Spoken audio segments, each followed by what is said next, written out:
Hello, this is Michael Orman, and welcome to my very first episode of Poetry on the Patio. In today's episode, we'll be covering the poetry of Merrill, Ginsberg, Wagner, and Creeley. I hope you enjoy.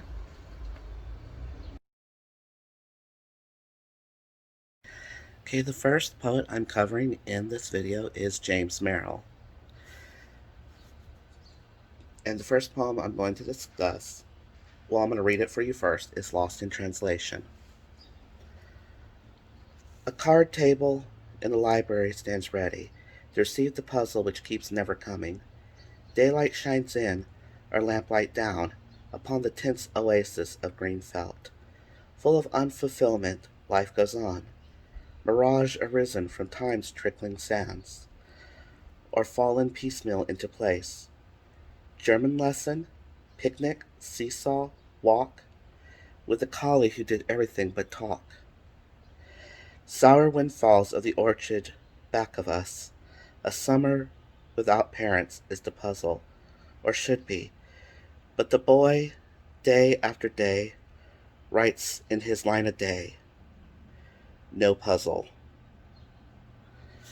Which apparently a line a day was a type of journal. Interesting. I guess it's like from the era of the Big Chief tablets, which I've seen pictures of.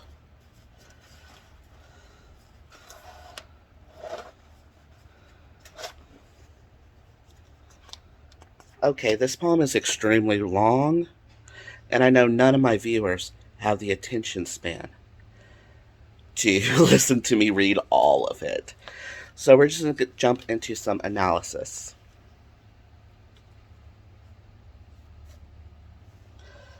I think the poem, which he wrote it for Richard Howard, who was a poet born around 1929, and it starts off with a little verse in German. I'm not very good at German, so bear with me. Diese Tag der Leer der Steinen in wertlos verdacht soll, Abend Wurzeln schützen den Steinen und trinken dort überall. Okay, it gives a part of a translation here. That helps. It says part of a translation by the Austrian poet Rainier Marie Rilke. She was born in 1875 and died around 1926. The poem is called Palme, Palme, Palme by French poet Paul Verlaine, who was around the same time period. And it says, these days, which seem empty and entirely fruitless to you, have roots between the stones and drink from everywhere. And you can tell from the beginning of the poem that the person, they're the subject of the story, is sitting in what appears to be a rumpus room. There's a type of puzzle table sitting. Those usually have green felt so they can easily take the pieces off and on. And I think that this person is studying German.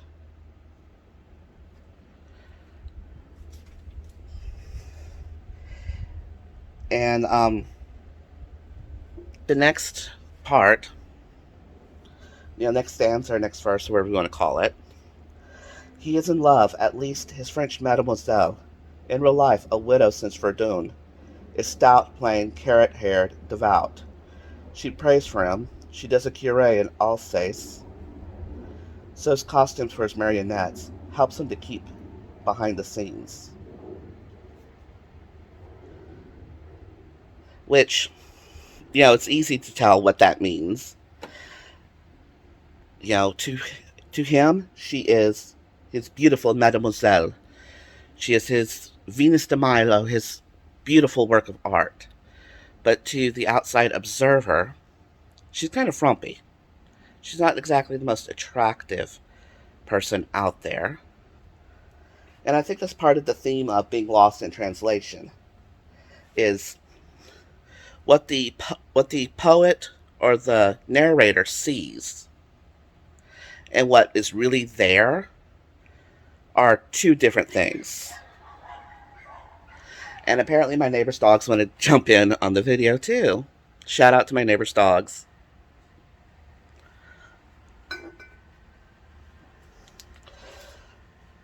And one thing I could say is Merrill's poems seem to be on the long side. And a lot of them have depictions of broken families, which I think is because, it reflects his relationship with his father, especially the poem The Broken Home. The narrator is talking to his wealthy father.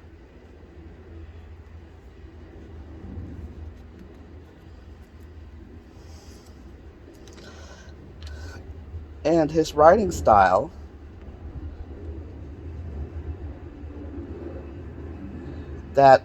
some of the couplets, there are some couplets in here, or some of the verses, there are quartets, which means a quartet means is that there's 4 lines and they each rhyme, and couplets are 2 lines that each rhyme. Like an example of a couplet is, roses are red, violets are blue. Well, that's not exactly a couplet, but let's say roses are red, my name is Ted. That's a couplet. Violets are blue, my love is true. That's another example of a couplet. Whereas a quartet, let's see if I can find one right here. Well, this is a triplet here. One afternoon, red. That's more of a. Okay, here's a couplet here. Michael the Irish setter, head, passionately lowered lead. And the lines surrounding it in the stanza, which is 4 lines, they rhyme. So it's kind of like an odd setting. One afternoon, red, satyr, thighed. And then we go to the couplet I previously mentioned. Michael the Irish setter, head passionately lowered, led. And then the child I was to a shut door inside. Inside and thighed rhyme. And so do head and led. They're couplets, but they're not together. I guess we can say they are divorced.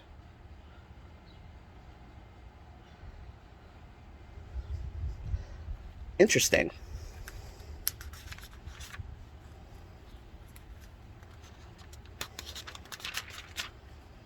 See if there's anything of note I can add. Oh, it's poem An Upward Look. Now this is an interesting format. Let me see if I can flip my camera around so that you can see it.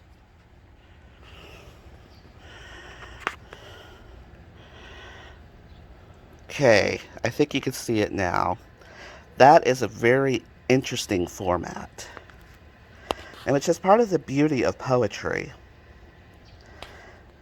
is that you don't have to stay within the walls of convention. Everything is a construct that needs to be torn apart and can be torn apart. And right here, by looking at An Upward Look, we can see that he tore apart the construct that we normally know of a poem, which he wrote this poem about in 1995.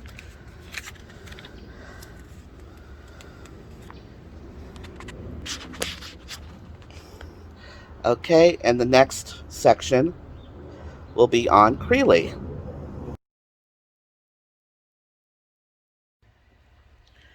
Now let's talk about the works of Robert Creeley. He died around 2005, which was about 15 years ago. He was born in 1926. He had gone to Harvard briefly and traveled around the world with the American Field Service and was married multiple times. In which this first poem that I'm going to read, I think, ties into one of his marriages, if not several of them. It's called Naughty Boy. When he brings home a whale, she laughs and she says that's not real. And if he won the Irish sweepstakes, which, if you don't know, the Irish sweepstakes was a lottery that was started in 1930 and ended in 1987. It was also known as the Irish Hospital Sweepstakes. It was one of the largest lottery systems in the world at the time. And people would buy the tickets, and the money would go to fund the hospitals in Ireland. So back to the poem. And if he won the Irish sweepstakes, she would say, "Where were you last night? Where are you now, for that matter? Am I always," she says, "to be looking at you?" she says. "I get thought it would get any better. I would shoot you, you nut, you." Then pats her hair into place and waits for Uncle Jim's deep fried, all fat, real gone whale steaks. Okay, with Naughty Boy, you can instantly tell that this is about a husband who perceives a wife who is always critical of everything he does, but yet at the end expects the spoils of his plunder, for lack of better words, or to eat the bacon he brought home, or in this case, the whale steaks. Because at first, the first stanza, first little couplet, it says, when he brings home a whale, she laughs and says it's not for real. But the very last line, into place and waits for Uncle Jim's deep fried, all fat, real gone whale steaks.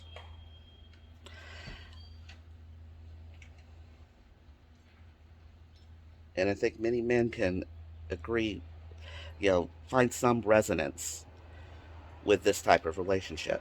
And a lot of women too. No matter what you do, it is never correct. And this really speaks to the commonality of the human experience.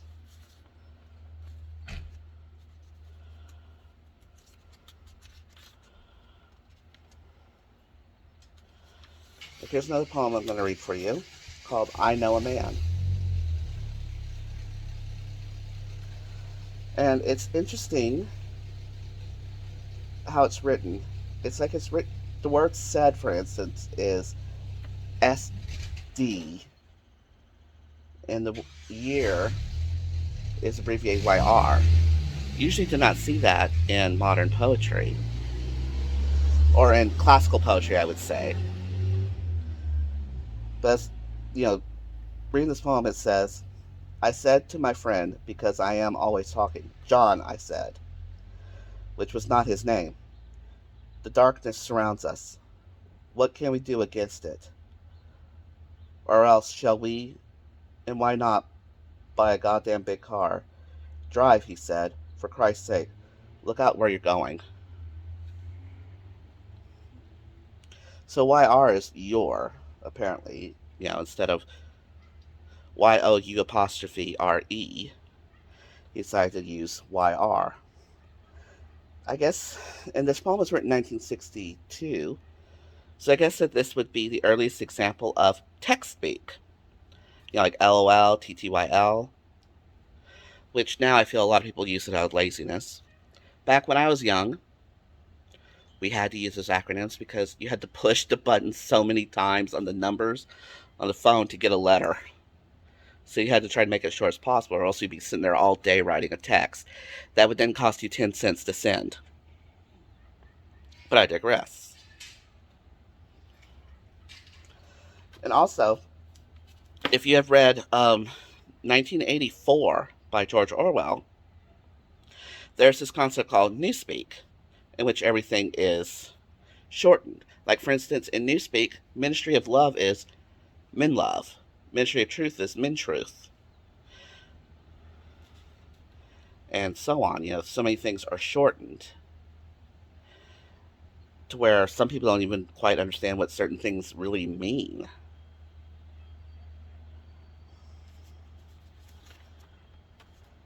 But also, that's part of the joy of language is a lot of times people make up words. For instance, Shakespeare in, God, what play was it? It was The Merchant of Venice. He created the name Jessica. J.M. Barrie created the name Wendy in his Peter Pan plays.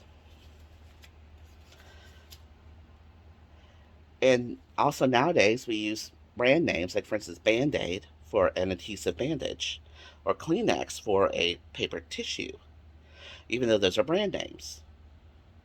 Because I usually buy Puffs brand, but I still call it a Kleenex.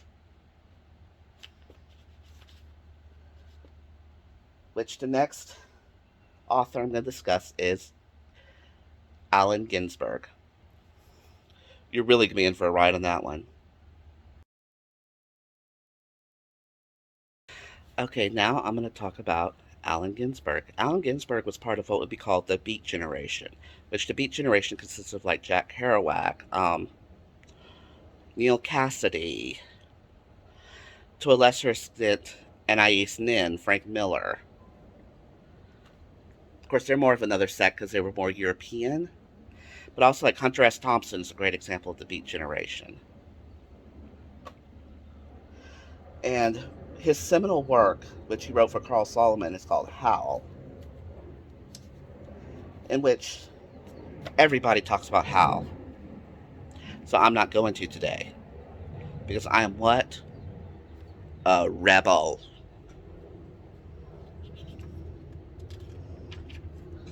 And also, in fact, it is just long AF. In which it was widely known that, at the time, that Allen Ginsberg was a homosexual. And he was openly out. And in, let's see, 1986, he wrote a poem called Sphincter, which, if you have been around this channel, you saw me do Paul Lynde reading Sphincter. So I guess I will not read it here because you just go over there and get it.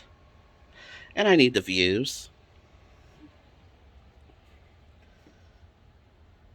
But I will talk about Sphincter.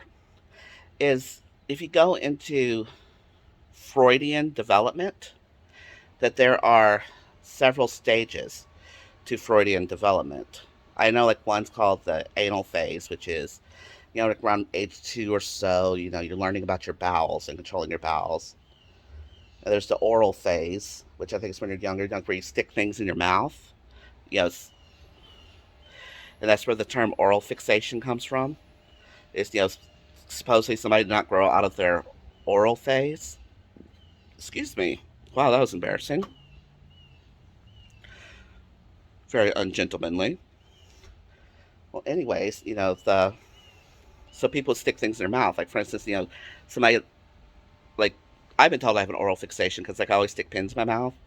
And one thing I have done as far as that is stick gum. So, I chew gum constantly or have mints or hard candies. And another thing, as far as the anal development is, Freud believed that if something happened during these phases, that it would affect somebody for the rest of their life. Like, for instance, if something like traumatic event happened during the anal phase, somebody would become what's called anal retentive, which is, I'm sure we all know what anal retentive means. Somebody who is wound so tight, and everything has to be a specific way, and it usually is associated with being prudish. And there's the opposite of that called anal expulsive, in which, from reading Sphincter, I would say that Allen Ginsberg is more on the anal expulsive side. And in fact, he expulses a lot in the poem Sphincter. And if you think about it, sphincter is an opening, like a mouth. Looks kind of like this. We're downstairs. Looks like Donald Trump's lips. I swear, my turnout was huge. I'm the best ever. I know. I shouldn't quit my day job, which unfortunately I don't have right now because of COVID. But I digress. But, the sphincter is about control. It holds in and it lets out. And in the poem, it could be a metaphor for holding back because of society's expectations. Because it is rather crude for your more conventional sensibilities. The next poem I enjoyed of Ginsberg was Personal's Ad. Ooh, this fly is getting on my nerves. Oof. But it's the price I pay to bring y'all poetry on the patio. And he wrote this to Robert Creeley. Or he quoted Creeley, which I had mentioned earlier in this video. Interesting. Because it starts off with a quote. It says, I will send a picture to you if you'll send me one of you, R. Creeley. Let's see. Yeah, it just says American poet, which we all know who Creeley is because of earlier in this video.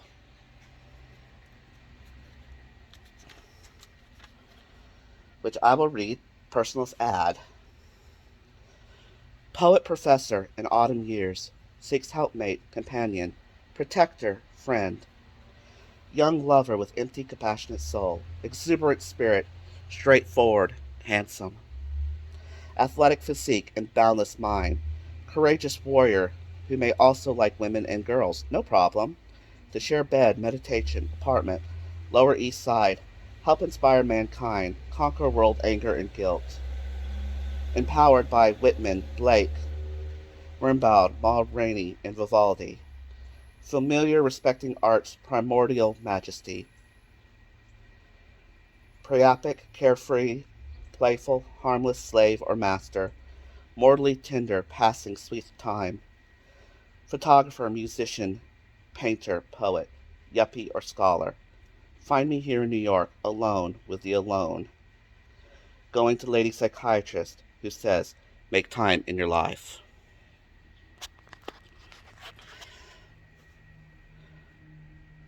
Back in the old days, before we had hookup apps like Grindr or Tinder, people would place personal ads in the newspaper. And I remember this something called like Lonely Hearts Club is probably related to that. Anyways, it sounds like this professor's not incredibly picky. You could be submissive or slave, or submissive or dominant, or slave or master. You just want somebody who sees the beauty and art of the world. In which, if you've read Whitman, especially Leaves of Grass, and the Body Electric was published in Leaves of Grass, there's a lot of homosexual allusions in it. And Blake was a Scottish poet. Wait, no, that's not. I was about to describe Burns to you. Could a body catch a body going through the rye? That's Burns. I would have sent you down the wrong direction. Yeah, but Vivaldi was a composer, and he did the Four Seasons. I think that's the Four Seasons. I'm not 100% sure because I'm not a music major. I am an English major.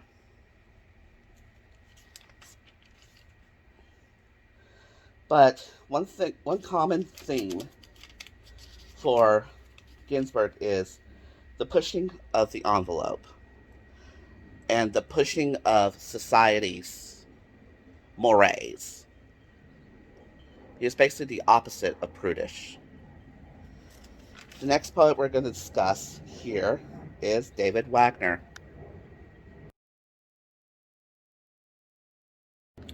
Now here's the last section of this video of the first episode of Poetry on the Patio, David Wagner. And no, we're not talking about the $6 million man, Robert Wagner, who possibly killed Natalie Wood, but that's a whole other story. Wagner was born in 1926, and according to the textbook, he's still alive, which this is a fairly recent edition, so he probably is still alive, in which Wagner spent most of his childhood in Whitting, Indiana, which is a blue-collar suburb of Chicago, and he later went on to Penn State and then moved to the Pacific Northwest, in which it said that the Pacific Northwest greatly inspired his writing. In which, as far as the Pacific Northwest inspiring his writing, you can definitely see that in Elegy for Forest Clear, cut by the Weyerhaeuser Company.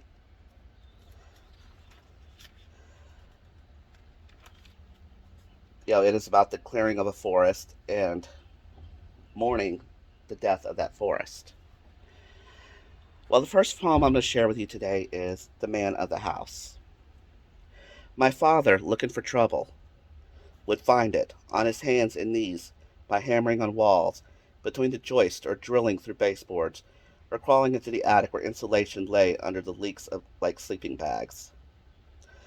It would be something simple as a rule to be ingenious, for in overalls he would kneel beside it, pouring sweat down his red cheeks, glad of a useful day, with something wrong unknown to the landlord.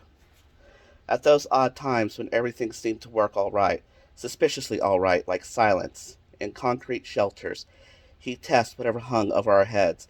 Such afternoons meant ladders, nails in the mouth, flashing and shaking roofs. In safety shoes, going down the basement stairs, he'd flick his rewired rearrangement of lights and chase all the shadows into the coal bin, where they could watch blinking at his glare. If shadows hadn't worked, he would have made them. With hands turning to horn against the stone, he'd think on all fours, hunch as if to drink. If his cold chisel broke the cold foundation and brought dark water pulsing out of clay, wrenching at rows of pipes like his cage bars, he made them creak in sockets and gave way, but rammed them back, putting his house in order. Moonlight or rain, after the evening paper, his mouth lay open under the perfect plaster to catch the first sweet drop, but none came down.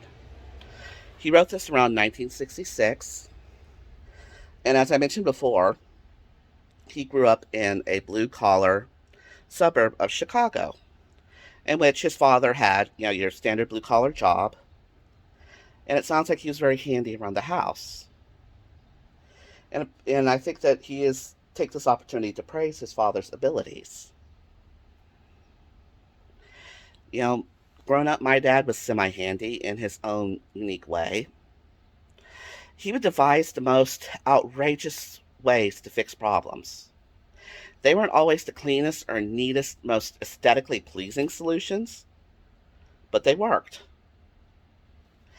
I think that if his circumstances were different, he probably could have been a great engineer.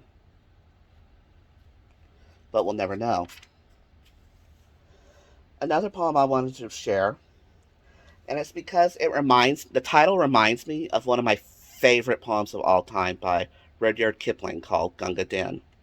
It's called A Young Girl with a Pitcher Full of Water. She carries it unsteadily, warily, off balance on bare feet across the room, believing wholeheartedly in what she carries, and knowing where she is going carefully. Through the narrow doorway into the sunlight, holding by handle and lip what she begins to pour so seriously, and slowly now she leans that way as if to pour herself. She grows more and more light. She lightens. She sees it flowing away from her to fill her earth to the brim. Then she stands still, smiling above the flowers. Okay, there's one thing I wonder about this poem. Could the girl with the pitcher be a metaphor for God? Because you think about it, God was above, And he said, let there be water, let there be land. I'm wondering, could this God figure have had a picture in her hand in this instance, like Mother Nature or Gaia, if you follow ancient Greek mythology? Could she have poured from a pitcher life into a spherical container or decanter? And that's what we live in. That's how I interpret it, but I would love to hear your opinions down below. What do y'all think? What do y'all think about the young girl with the pitcher in her hand? Or about any of the poets in general, or the poetry we've covered? If there's something that really sticks out, or if you think I did something wrong, let me know. I love to learn. Anyways, I hope you enjoyed this video, and have a wonderful day, and episode 2 of this series will be coming soon.